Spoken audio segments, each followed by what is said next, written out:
ప్రమేయం లేకుండా ఆయన ఏదీ చేయడని మనం గ్రహించాలి. లాజరును బ్రతికించడం దేవుని పని, అడ్డుగా ఉన్న రాయి తీసివేయడం మన పని. మనం చేయగలిగినవి పనులు మనం చేసినప్పుడు, మనం చేయలేని పనులు దేవుడు చేస్తాడు.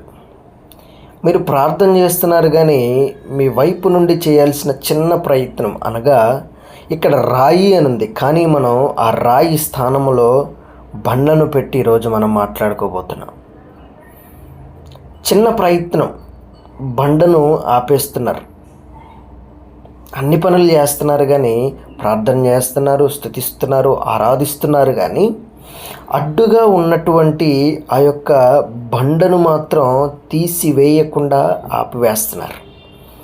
దాని వెనక ఉండేటటువంటి అద్భుతాన్నో లేదా ఆశీర్వాదాన్నో చూడలేక మీరు ఆ రాయి యువతలనే నిలిచి ఉండిపోతున్నారు.